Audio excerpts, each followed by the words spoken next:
If you are trying to win your fantasy football matchup this week, whether it's to try and avoid the last place punishment or win a championship, you're in the right spot. Because in this video, we are talking about the 10 must-start players this week who are in the best matchups. And of course, they're not going to be the obvious guys. I'm not going to tell you must start Justin Jefferson. That's obvious. These are some of the fringe guys that you might have to make a lineup decision about. And we're going to start with Rico Dotto, who right now is absolutely red hot. I mean, Rico Dotto in week 15, for the third straight week, just set a career high in yardage totals. This past week, he did it on the ground in a matchup on the road against the Panthers, a very good matchup. The Panthers are arguably the worst run defense in the NFL. Dotto sees a career high 25 carries and a career high 149 rushing yards in this one. And here's the thing about Rico Dotto's performance. It's not like Dotto just had this 150 or 60 yard run. It was just consistently good runs. If you watch this game or you watch back the footage on NFL Pro or Game Day, whatever you did afterwards, you would see that Rico Dotto, his longest run was just 12 yards here. So his longest run was 12 yards. I think he had another 10-yard run in this game. And then the rest of his runs were all just literally 5, 6, 7, and 8-yard carries. It was consistently efficient and strong carries. And that led to him having a very strong day. And as you can see right here, Ryan Heath on Twitter points out that this 25 rush attempts were a career high and the rushing yards. But now look at this right here.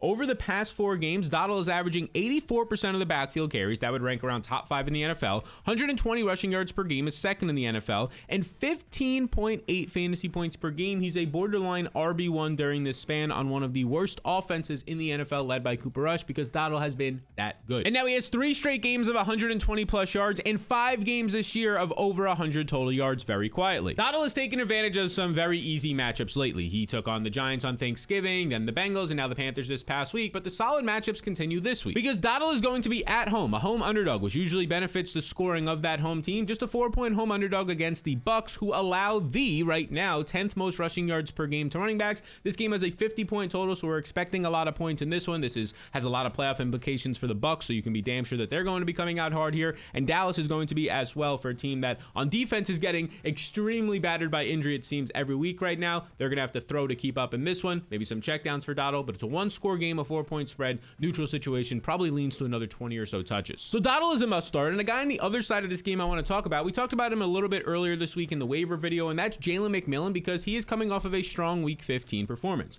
McMillan, he got wide open again. He had all of his production in the first half, but you look up and he has 18 fantasy points for you. He has 5 catches, 75 yards, and a touchdown on 6 targets. Those 6 targets were the second most on the team, behind only Mike Evans. And speaking of Mike Evans, earlier this year when both Evans and then obviously Chris Godwin went down with injury in the exact same game in week 7, well then all of the hype and attention went to the next man up, who was Jalen McMillan at the time. The exciting rookie out of Washington, was a productive guy in college, and a lot of people were saying, okay, there's no Mike Evans, there's now no Chris Godwin, this is where McMillan is going to shine. Long story short, there was a lot of expectations for McMillan, who basically did not live up to them, because he was only able to suit up for one game with both Evans and Godwin out. That was in week 8 when he had 4 catches for 35 yards, did lead the team with 7 targets in that game, but total just 9 fantasy points. From there, he would go on to suffer a hamstring injury that kept him out a couple of weeks. He tweaked his hamstring in week 4, right? He didn't miss any time with this, but then he re-injured that hamstring. He misses week 9, he misses week 10. I believe they go on bye and they come back from bye, and that's when they get Mike Evans back. So he only got that one game without Evans, 9 fantasy points. McMillan was then dropped in a bunch of fantasy leagues. But now he set career highs in receiving yards in back-to-back games, and over these last 2 games, he has 3 touchdowns, and there's a couple of reasons for this. One of them is the play calling has been good for the Bucks. The second one is McMillan is a rookie, so every week he's getting more reps and experience in the NFL. And the third one, and probably biggest one, is that Mike Evans has returned these last 2 to 3 weeks, and the defensive attention is obviously going more towards Mike Evans, leaving McMillan with an easier matchup and just less defensive attention, snap in and route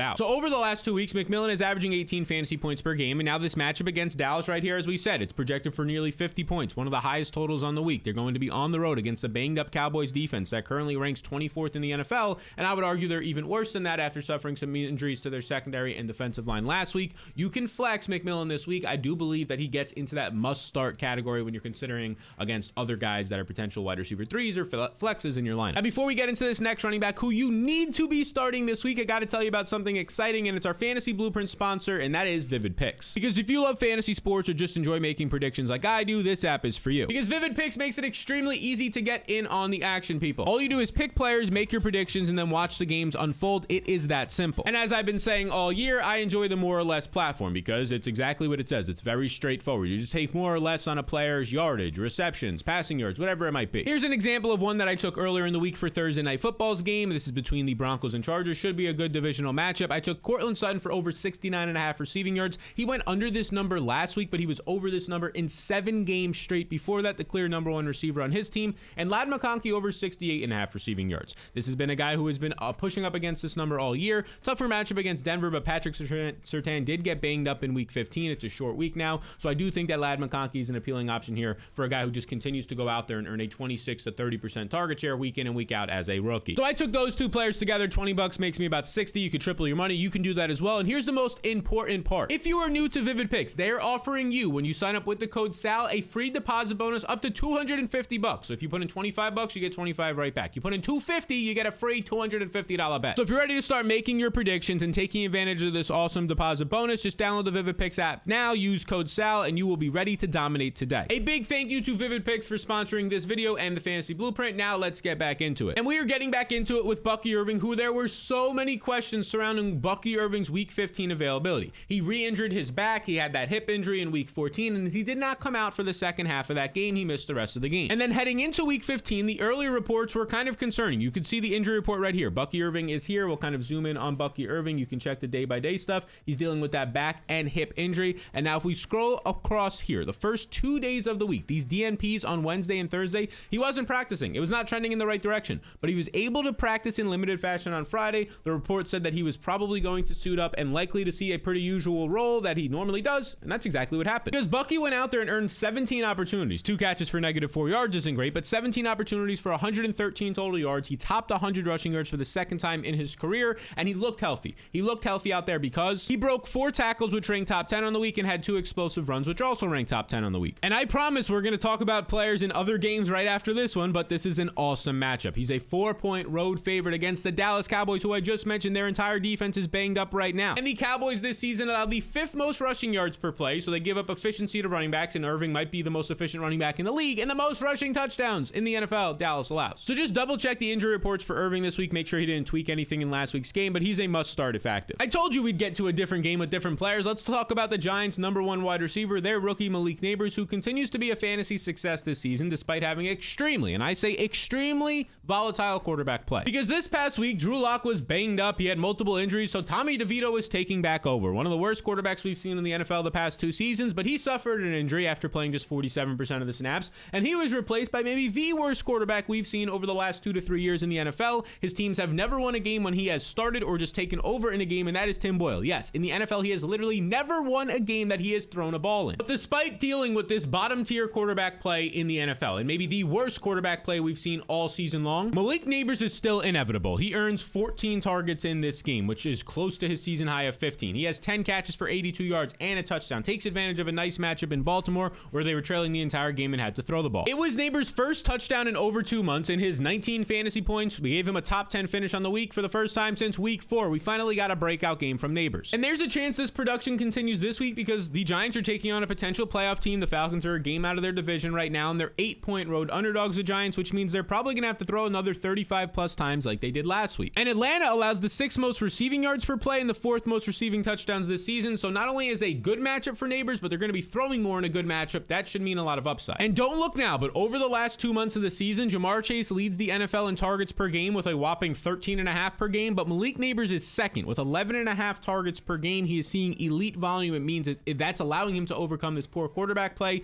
He remains a must start and a borderline top 10 receiver this week. And another guy who next season might be ranked as a top 10 receiver to start the year in fantasy over the summer and week in and week out is Brian Thomas, who I would declare has been the best rookie wide receiver. I don't even think that's a hot take anymore after what he just did this past week. Now here's the deal. Coach Doug Peterson came into week 15 and said, I want to get Brian Thomas more involved early on because in week 14, Thomas had 0 first half catches. And you know, coach speak can be hit or miss, but in this game, he held true to that because look at this. This is the opening drive of the game. The Jaguars got the ball first. They had a 13-play scoring drive for a touchdown drive. That was great. You can see right here, a reception goes to Brian Thomas for 3 yards. You can scroll a little bit more. The next play, an 8-yard reception for Brian Thomas. A couple of plays later, Brian Thomas, a 4-yard reception. So that's 3 catches on the opening drive. And then he ends up going out here and on 1st and goal from the 3-yard line scores a touchdown. So he has 4 catches and a touchdown on the opening drive, and it only got better from there. Thomas went on to score a 19-yard 4th quarter touchdown and finished his day with 10 catches, 105 yards, multiple touchdowns, 35.5 fantasy points. You think would be the wide receiver 1 on the week, but another wide receiver in this game almost had 200 yards, and that was Devontae Adams, who put up over 40 fantasy points. But still, obviously, a great day for Brian Thomas, whose 14 targets, as you can see right here, was his most in a game this season. And now over his game logs, if we go to player profile here, the game logs, fantasy points per game, receiving yards, we scroll down down over his last 3 games. You're getting a 18-point day, 17, 32.5, and over this time, he set season highs and thus career highs as a rookie in targets, 10, 12, and 14. The volume is only increasing the past month. He has been arguably the best fantasy wide receiver over the past month. Check this out. Since the Jaguars Week 12 bye, Thomas is averaging 22.6 points per game and 12 targets per game. He ranks top 5 in both fantasy production and wide receiver usage during this time. And this week, the fella gets another solid matchup. Should be a close game against the Raiders who as of right now rank dead last, 32nd in the NFL in secondary play according to PFF. They allow the 3rd most efficiency per passing play and the 7th most receiving touchdowns this year. It's shaping up once again for Brian Thomas to go out there and have a strong performance. He's a must start this week, and this next running back for the first time this year might push into my top 5 running back rankings on the week, which makes him a no doubt must start. But I just want to remind you, because this is how good the matchup is for James Conner, and there's a couple of things working in his favor even more than usual. First off, he started the fantasy playoffs last week for his fantasy managers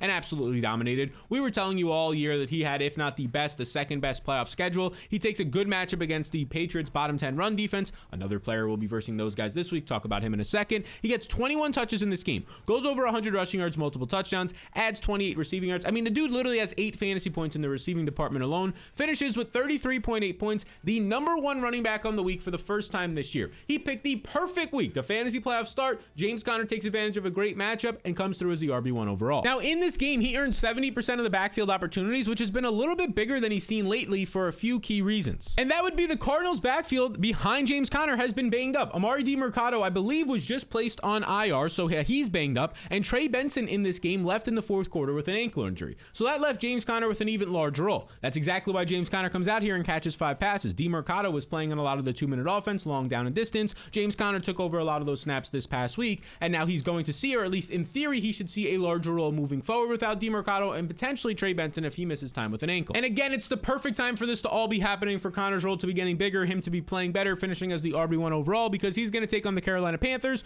who allow the most rushing yards per game and the 2nd most rushing touchdowns this season. Heck, we talked about earlier the Carolina Panthers, how they just faced Rico Dowdle last week, and they allowed Rico Dowdle to earn a career high 25 carries and 149 rushing yards, and now we're getting a better running back, I would say, in James Conner, a more experienced one for sure, in a better offense coming into this matchup as a 4-point road favorite. Things are looking up for James Conner. Again, he is definitely a top 10 running back this week, and by the time it's all said and done in the fantasy blueprint, he might be ranked as a top 5 running back. If you want to get my rankings and my projections and waiver wire tiers for the last couple of weeks of the season, game by game matchup notes, we'll pop up the QR code right here to the fantasy blueprint. You can check it out. Now, a player on the other side of that game for the Panthers side of the ball is Adam Thielen. And despite last week, he had a somewhat of a lackluster performance. If you pull up what he did here, 5 catches, 51 yards on 7 targets, still led the team in targets, got you 10 fantasy points in his worst game over the last 3 weeks or so. So, just 5 catches, 51 yards. Maybe you were thinking a little bit more in this Dallas Cowboys matchup based on how he had been playing, but let's just look at it right here. The volume continues for Adam Thielen. He was coming into this game with solid performances of a 26% and 34% target share, led the team in back-to-back weeks, and that continued for a 3rd straight week in week 15 when he earned a 27% target share. So the volume is still there for Adam Thielen, still putting up solid fantasy days. But something did change in the Panthers wide receiver room this past week, because they got back their rookie Jalen Coker, who's missed the last 3 or so weeks with an injury. And Coker returned in a big way. He goes over 100 yards. Now, a lot of this was on an 80-yard touchdown that he had, but he ends up having 110 yards, 6 targets, was 2nd on the team. And now you're looking at this and Jalen Coker's a talented undrafted rookie.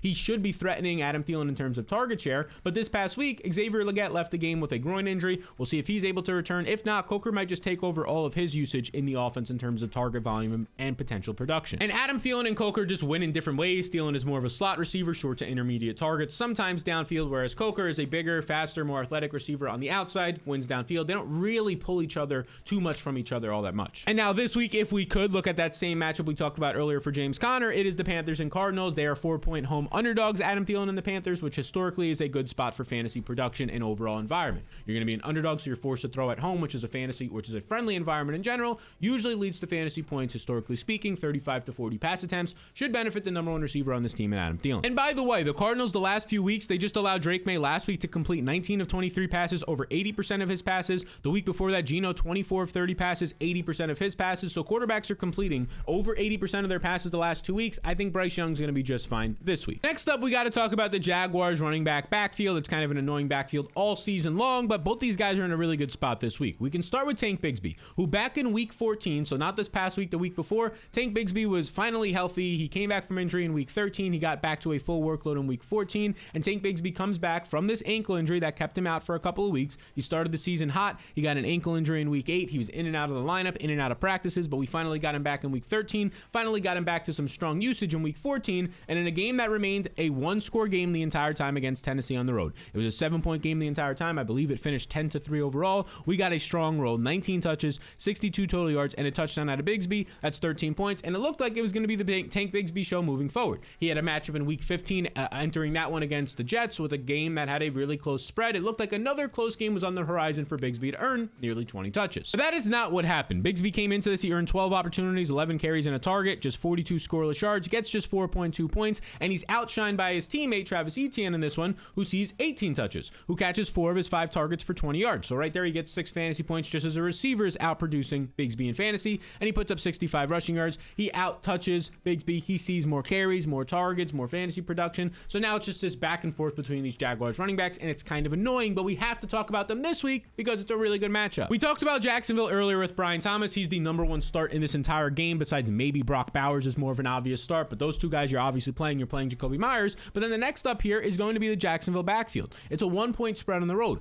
Both running backs should probably touch the ball nearly a dozen times in this game against a Raiders defense that has been poor against the run this season. They currently rank bottom 10 in tackling and allow the 9th most fantasy points per game to the running back position. So both running backs set up as flex options this week. I'd rather start the other guys obviously we've talked about in this video, whether that's Rico Dowdle or even Jalen McMillan and Adam Thielen, but if you're in a bind, you can start either Jacksonville back. And you're definitely going to continue to start Jerry Jeudy unless one thing happens, and we'll talk about that in a moment, but Jerry Jeudy continues to be one of the best wide receivers in football since week 8, the last 2 months of the season. Because over this time, he's played 7 games with Jameis Winston, and during that span, he's averaging 21 fantasy points per game, ranking behind only Mike Evans and Jamar Chase. And during this stretch, Jeudy is averaging 9.9 targets per game, which easily ranks top 10 amongst receivers, and his target volume hit a season high and career high this past week. You see, he's been getting 24% of the volume. That's good. But this past week, without David Njoku and Cedric Tillman still out with a concussion, Jeudy earns 44% of the targets, a season high and career high, and he turned this very strong usage into 11 catches,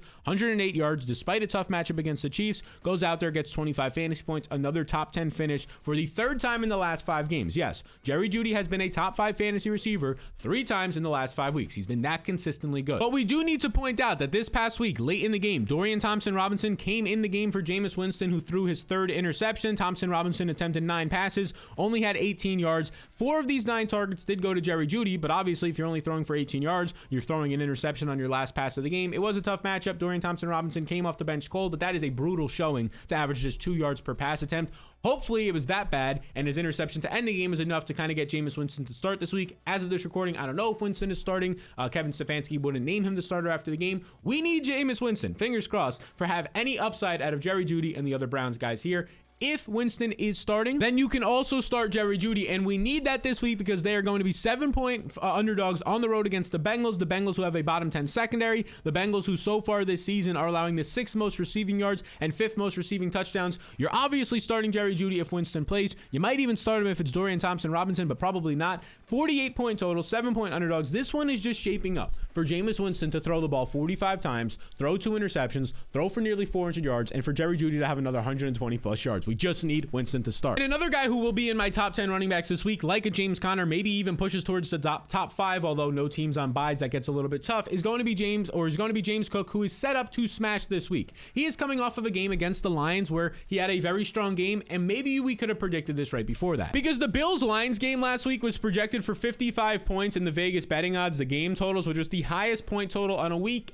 this season, and it delivered. It delivered for 90 total points, and in this game, the Bills put up over 550 yards of total offense. 197 of those came on the ground, which is where James Cook shined in this performance against a banged up Lions defense. Cook was able to have 14 carries. He only played like 30 snaps in this game. Ty Johnson, Ray Davis were involved, but on those like 30 snaps, 14 carries, 105 yards, 2 touchdowns, extremely efficient on the road. Adds a 28-yard reception in this one as well. And now Cook in this game, after scoring 29 fantasy points, He ended up finishing as a top 3 back on the week, and he has now finished top 10 at his position, the running back position, in 3 of his past 4 games. He's literally been, over the past month of the season, one of the best running backs in fantasy football. Because he's in one of the best offenses, they continue to play with leagues, one of the best rush attacks and run schemes in the game, and he has remained efficient. He was efficient last year, efficient as a rookie, 5.3 yards per touch, is borderline top 10 in the NFL right now. Everything looks good, and as I mentioned earlier, he is set up to absolutely smash this week. It might be his best situation on the entire season, because Cook and the Bills are at home this week against the Patriots as 14-point favorites. The Patriots, who we talked about earlier, one of the worst run defenses you can find right now.